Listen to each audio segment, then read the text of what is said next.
Tela escura, escrito em letras brancas, fantasias luminosas.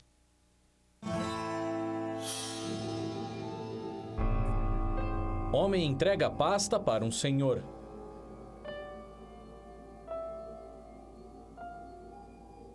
Na tela, TV Câmara. Senhor lê os documentos contidos na pasta.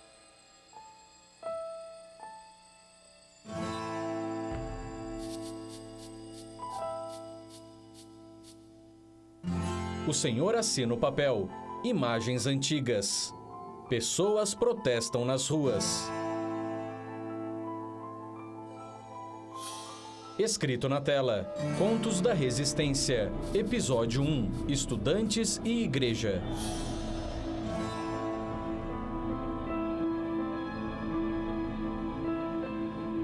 Jovens leem um decreto em um mural.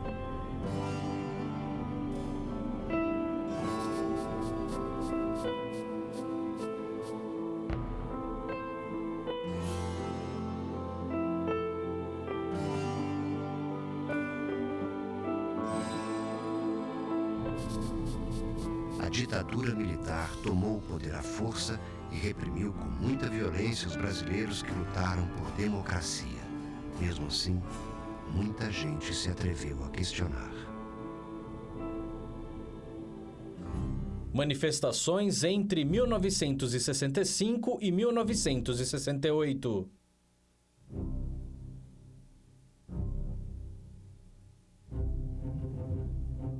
Grandes passeatas pelas cidades do Brasil. No primeiro dia do golpe, a sede da União Nacional dos Estudantes é incendiada e metralhada no Rio de Janeiro. O movimento estudantil luta pela volta da democracia e é fortemente reprimido pelo regime militar. Já tinha gente não permitindo a nossa saída do prédio da UNI. Francisco Milani, Movimento Cultural da UNI. Atiravam coquetel molotov, atiravam tiro mesmo. Metralhadora, de fuzil, de revólver e tal. Quando nós passamos pela sede da UNI, a Isolda começou a chorar. Vera Gertel, Movimento Cultural da UNI. Porque era um teatro muito bonito. A UNI estrear e tal, estava tudo pegando fogo, né? A coisa começou a ficar cada vez pior, cada vez pior, cada vez pior, até que não teve outra saída. O negócio é pular o muro e fugir pela Rua do Catete. Uns ajudando os outros a subir o muro para pular. E os moradores dos prédios em volta gritando: foge, comunista, vagabundo, covarde! Os carros buzinavam, faziam carnaval danado na rua.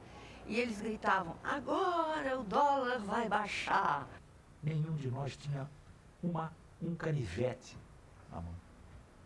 As armas que apareceram na foto de um jornal de grande circulação aqui no Rio de Janeiro na época, que eram fuzis empilhados numa parede, era até no palco. Era no palco do teatro. Não eram armas. Eram fuzis de madeira que a gente tinha fabricado. Nós mesmos tínhamos feito na madeira para fazer a peça As Aventuras do Ripió à Praia, do Francisco de Assis.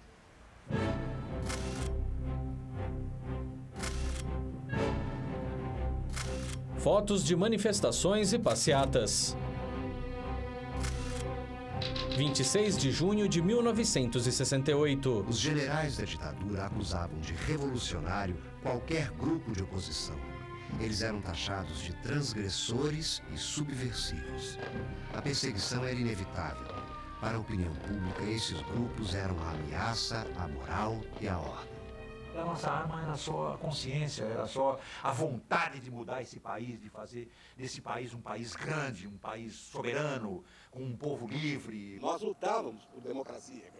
Cláudio Gutierrez, estudante. De instituições livres, né, da auto-organização, né, ou é um grêmio de estudantes secundaristas, faça-me o favor, né, de ter lei de segurança, né, para enquadrar pessoas, por tentarem reabrir um grêmio de estudantes secundaristas, né, mostra que objetivamente nós lutávamos por democracia. Né? Quando você vai olhar o que aconteceu com a minha diretoria, né, que foi eleita a março de 69, nós temos uma enorme quantidade de mortes. Dos 10 diretores, nós só tivemos uma diretora que não foi presa. Os outros 9 foram... Jean-Marc Vanderville, presidente da UNI em 69. 6 foram mortos. Durante um bom período só se apanhou, né? Até que chegou um momento em que se achou que devia revidar. E o revide se deu através... Carlos de Ré, estudante. Exatamente com coquetéis Molotov, de se colocar fogo em carros dos brigadeiros da polícia de choque que nos atacavam e de tentar roubar os revólveres dele como parte do arsenal que pretendíamos compor para a luta armada. A Polícia Militar do Rio de Janeiro assassina o estudante secundarista Edson Luiz no restaurante universitário em 1968. Na Candelária, a missa realizada em homenagem ao estudante morto provoca novos confrontos com a polícia. As ruas das grandes capitais do país são tomadas por grandes manifestações de protesto.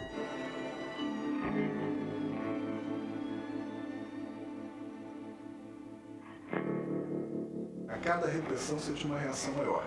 Isso muda de figura a partir do AI-5, porque aí ela passa a ser uma repressão muito mais agressiva, porque ela começa a atingir, quer dizer, aquelas mobilizações dentro das faculdades. Ela não reprime só a manifestação de rua, ela passa a reprimir tudo. Muitas pessoas que se opõem ao regime são obrigadas a viver clandestinamente para fugir da prisão e da tortura. Diante dessa situação, prisão preventiva decretada... Gilce Cossenza, estudante. Evidentemente que a gente sabia que ser preso significava ser torturado, talvez morto, né? Então, a gente já não podia continuar mais vivendo com a identidade da gente, nos meios conhecidos, com a profissão da gente.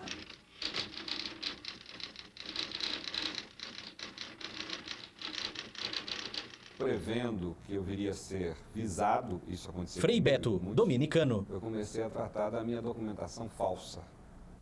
Uma vez Juca Ferreira, estudante. Pegamos um cartório inteiro exatamente para fazer documentação para proteger as pessoas que iam para a clandestinidade, as pessoas que eram descobertas. Então, era um momento importante para ter possibilidade das pessoas sobreviverem àquele cerco policial.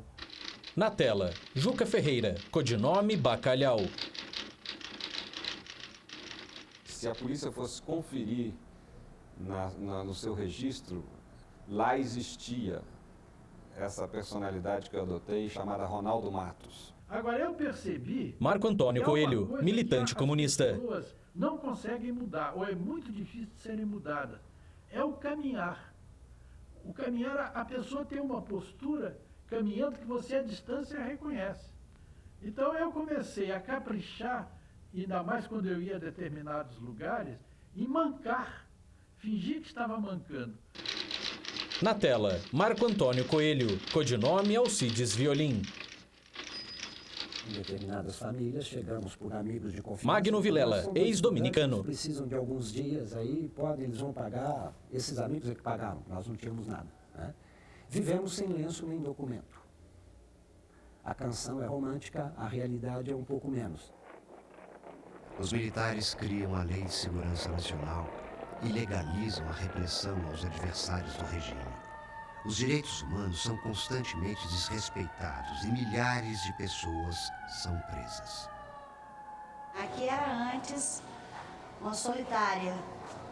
Aqui dentro tinha 2 fileiras de celas solitárias de um lado e 2 do outro. Só tinha uma fresta, quer dizer, de luz que quando o sol ia se pondo, entrava um raio de luz lá dentro. E o pessoal me passava folha por folha do 100 anos de solidão e eu lia aquilo em pé, porque o raio de sol só pegava a partir de uma certa inclinação e eu só podia ler em pé.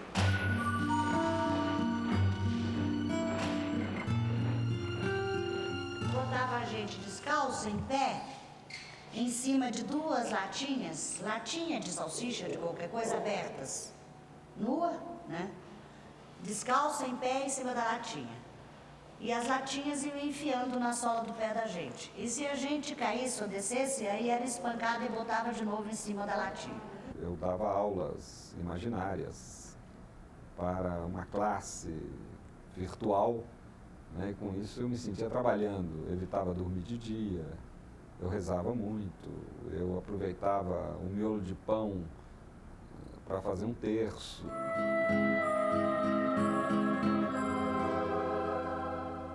A Lei de Segurança Nacional prevê, eu não me lembro agora se eram 10 ou 15 dias de incomunicabilidade. Esse era o período em que você mesmo não poderia receber visita de advogado, nem de nenhum familiar, absolutamente nada. Era o período que durava o interrogatório. Ninguém podia ir ao preso.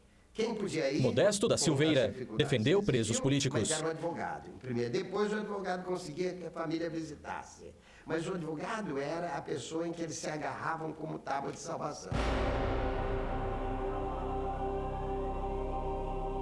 De uma vez só prenderam todos os advogados que advogaram... Ayrton Soares, advogado de presos políticos. Porque dizia o comandante militar da área que os advogados estavam fazendo muitas denúncias de tortura, essa coisa toda. Então, de repente, nós fomos levados para o QG, do ICOD, fomos submetidos a interrogatórios, pressionados. Quando eu cheguei, eu fui posto na frente de uma mesa, com uns 10 torturadores em volta, e meia-lua atrás de mim, na minha frente um coronel. Sentado, botou as botas na minha cara, assim, e me enfocando pelo meio das botas. E foi avisando logo, aqui não tem doutor, doutor somos nós. Aqui não tem advogado, advogado somos nós, com as botas assim, né? Aqui não tem habeas corpus, habeas corpus somos nós. Algumas organizações de esquerda adotam a resistência armada para tentar derrubar o regime autoritário.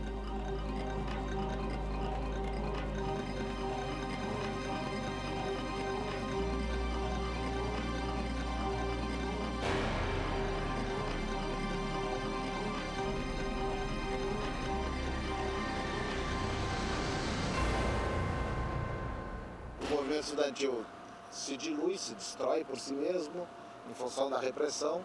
Só resta a alternativa da clandestinidade e daí a tentação da luta armada é o passo seguinte que se faz. Me recordo primeiro de Caparaó, depois houve a tentativa de foco com o capitão Carlos Lamarca e finalmente agora a guerrilha do PCdoB. Texto na tela. Ao rendermos graças a Deus, que atendeu às orações de milhões de brasileiros e nos livrou do perigo comunista, agradecemos os militares que, com graves riscos, se levantaram em nome dos supremos interesses da nação. CNBB. A Conferência Nacional dos Bispos chegou a apoiar oficialmente o golpe de 64. Mesmo assim, os progressistas da Igreja se unem à resistência. Muitos padres e bispos são vigiados e perseguidos pela ditadura. Aos poucos, a Igreja percebe o lado cruel da repressão política. E à medida que a Igreja ia percebendo com mais clareza... Frei Oswaldo, dominicano. Esse caráter do sistema ditatorial, esse caráter repressivo, mesmo brutalmente repressivo, ela foi tomando as suas distâncias até entrar numa atitude francamente hostil à permanência dos militares no poder. Padre devia ser o do altar e da sacristia. Padre José Edivaldo. Entendeu? Agora, quando fosse para dar cobertura à classe dominante e opressora, então a igreja servia muito bem. Mas quando a igreja falava a respeito dos direitos dos pobres, da necessidade de defesa dos direitos humanos, aí era comunismo. Esqueciam que nós, todos cristãos, somos discípulos de um prisioneiro político, né? Jesus não morreu... Frei Beto, dominicano. Desastre de camelo numa rua de Jerusalém. Morreu sob 2 processos políticos. Ele foi um preso político, torturado como preso político e condenado à pena de morte da época, né? Dos romanos que dominavam a Palestina do século I. Imagens antigas. Padres e freiras protestam nas ruas. Nós, por exemplo, aqui ajudávamos. Padre Pedrinho Guareschi. Em Viamão tinha uma comunidade de rapazes. Nós recebíamos pessoas presas em São Paulo que foram torturadas e que seriam mortas certamente se não escapassem. Vinham para cá. Eu mesmo, na casa onde a gente morava, a gente deu guarida e refúgio a essas pessoas que depois, então, passavam então, para a Argentina, possivelmente Chile, etc. Houve um assassinato de um padre muito próximo. Francisco Whittaker, militante da igreja. Em Recife, que era um sinal. Ele ia muito a reuniões. Dom Marcelo Carvalheira. Confesso. Um belo dia saiu da reunião, botaram no carro, dizendo que ia levar para outra reunião, levaram para o campo da universidade, botaram a corda no pescoço, arrastaram Eu tenho retalho todo ele privado de baixo. No cemitério, quando nós chegamos, Dom Helder achou que o mais Padre Reginaldo Veloso. era que se fizesse simplesmente silêncio. Era um ambiente piedoso, de oração e de reza, e ao mesmo tempo de temor. Nós não sabíamos o que podia acontecer naquela hora, com aqueles militares cercando a gente.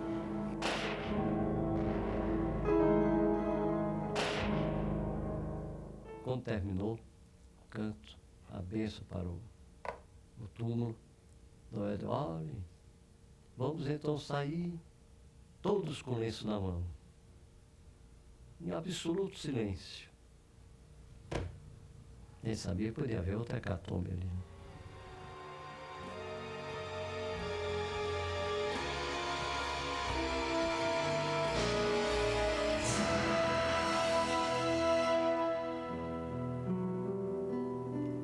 Os cursos de justiça ministrados pelos dominicanos formam novas lideranças na luta pela democracia. Havia que nesta igreja... Frei Carlos Josafá, dominicano. De, às vezes, 800 a 1000 pessoas.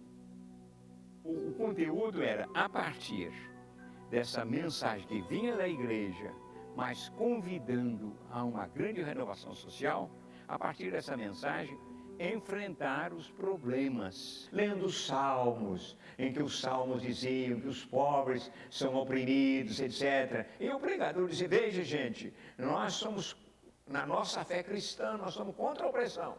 Nós somos contra a tortura. No final de 1969, mais exatamente no Magno Vilela, ex-dominicano. A polícia política de São Paulo, chefiada pelo famigerado Sérgio Paranhos Fleury, né, vieram, né, porque invadiram o convento aqui ao lado, à procura de alguns dominicanos para prender. Tivemos a sorte de perceber que estava para acontecer alguma coisa, conseguimos sair de onde morávamos, poucos minutos depois chegou essa polícia política. Os outros dominicanos foram presos e praticamente quase todos eles foram torturados. No essencial, o setor progressista... José Luiz Guedes, presidente da UNE em 66. ...pela sobrevivência do movimento universitário, do movimento secundarista, até o Congresso de Ibiúna. 1968, a UNE faz congresso clandestino em um sítio em Ibiúna, interior de São Paulo. Mais de 800 estudantes são presos.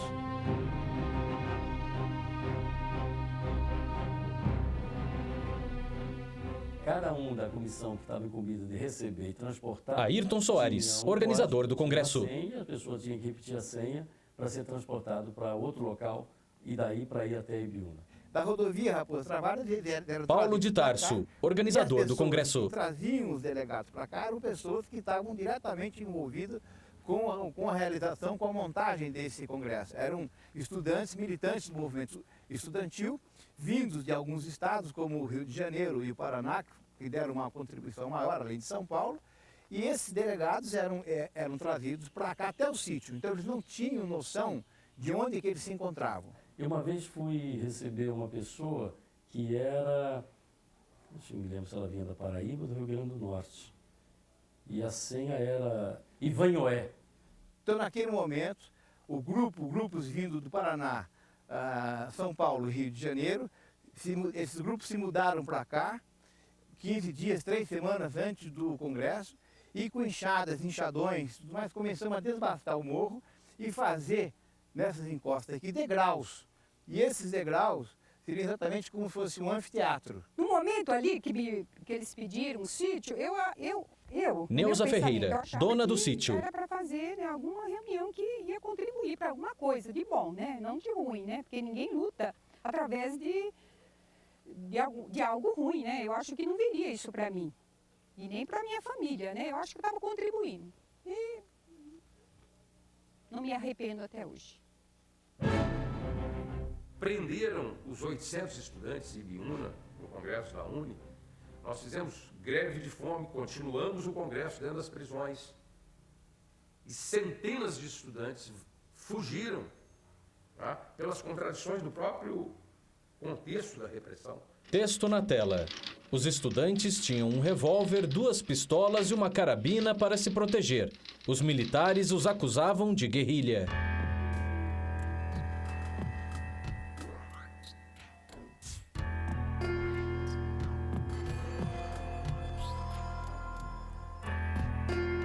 Sequência de imagens antigas.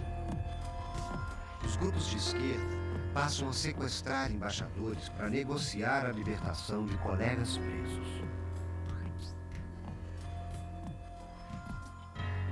Ajudamos algumas pessoas que participaram do sequestro. Cecília Coimbra, militante. Charles Elbrick, né? Inclusive o Fernando Gabeira ficou escondido na minha casa na época, logo depois do sequestro. E a cara dele apareceu na televisão. E aí a gente teve que conversar com a empregada, com a nossa empregada. Né? E conversamos com a Marlene, dizendo, olha Marlene, essas pessoas, a vida daquele rapaz está dependendo de você. Você não pode falar nem pro seu marido, nem para ninguém. Um civil que está no meio de um bando de gente em volta, oficiais, soldados, gente apaisana, gente fardada, coisa assim. Você foi escolhido pelos sequestradores do embaixador suíço para ser trocado, libertado. Você quer sair ou você quer ficar? Aí eu escrevi a declaração. Jean-Marc Vanderwilt, presidente da UNE em 69. A liberdade é o bem mais precioso que um indivíduo ou uma sociedade podem desejar, por isso eu vou sair. Tratados como terroristas, os guerrilheiros de esquerda foram duramente reprimidos pelo regime. Os serviços de informação, controlados pelos militares, prendem arbitrariamente milhares de pessoas em todo o país.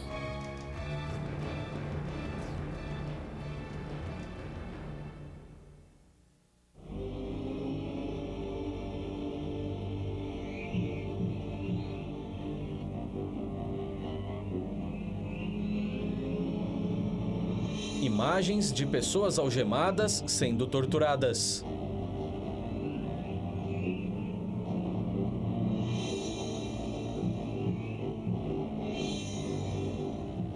Eu me lembro eu pendurada de cabeça para baixo, levando choque elétrico nos dedos dos pés, nas mãos, na vagina, já quase sem conseguir engolir e respirar. De cabeça para baixo eu olhava para o basculante porque eu ficava vigiando, esperando um raio de sol. Eu achava que a minha salvação era se o sol nascesse, né? E quase de madrugada é quando, nesse estado, eu fui estuprada. Texto na tela. Gilze Cossenza, estudante presa por se recusar a abandonar as ações de protesto e denúncia ao regime. Eles me colocaram um chamado sistema de que só poderia comer por dia uma colher de arroz. E só um copo d'água. Agora, isso foi em janeiro, foi um mês terrível, muito quente. Eu fiquei preso nessa cela, né? E o calor era insuportável. E ao ponto de que eu fiquei desesperado porque eu precisava de tomar água, porque fui desidratando, perdi nesse período assim 20 quilos em 2 semanas, né? Pela desidratação total. Quer dizer, chegou ao ponto de que eu tive que tomar um pouco d'água num copo que estava sujo com fezes. Texto na tela. Marco Antônio Coelho, ex-deputado perseguido e condenado por manter a militância comunista mesmo na clandestinidade. Havia na época no doicode um filhote de jacaré que eles puxavam com uma corda no pescoço. Eu fui colocada nua numa cadeira com o filhote de jacaré passando pelo meu corpo, tanto que eu desmaiei. Cecília Coimbra, presa por esconder em sua casa pessoas procuradas pela polícia. Tinha essa máquina de choque elétrico. Aí os caras entraram e aí já começaram a me bater. Primeiro com as mãos, porrada ali, porrada aqui, etc. Mas depois eles botaram a pimentinha lá na mesa, colocaram fios nas minhas mãos e nos tornozelos. E aí começaram a me dar choques elétricos e um cara com um fio descapado, ele dava choques por baixo do capuz, nas orelhas, nas costas, na nuca. Rodolfo Konder, jornalista acusado de ser base do Partido Comunista Clandestino. Você fica inteiramente desnorteado, né? Desnorteado, sem saber e desejando até a própria morte. para acabar aquele sofrimento terrível. A tortura era muito bem planejada, não era, quer dizer, ela não era assim os arroubos de um grupo mais sádico, mais violento. Era uma política de Estado. E as pessoas eram treinadas para isso. Eles batiam para desmoralizar, para vergar, para fazer você se quebrar. E isso eu te digo, o efeito é devastador. Falava comigo assim, a gente já está cansado de trabalhar adulto. Tudo igual. Mas a gente nunca trabalhou uma criança de 4 meses. Você e sua filha vão servir para o avanço da ciência.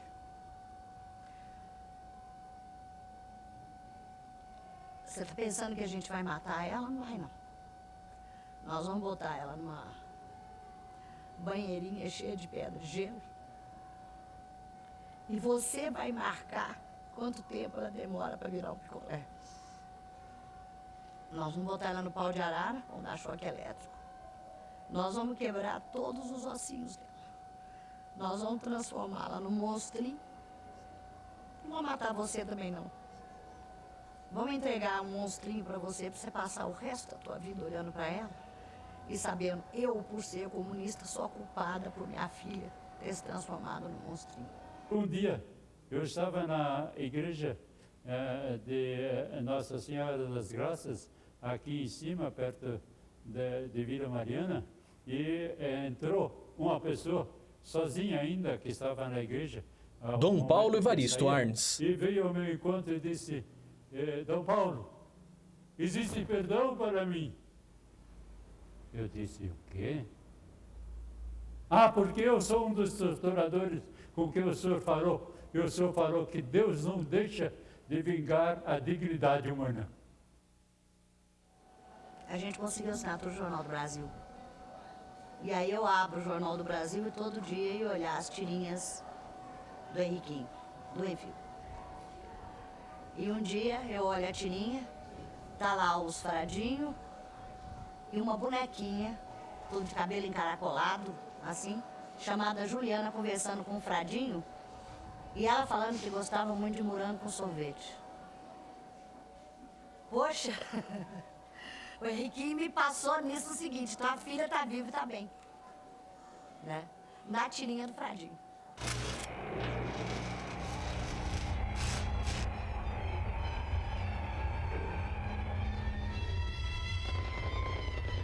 Sequência de imagens de presos políticos.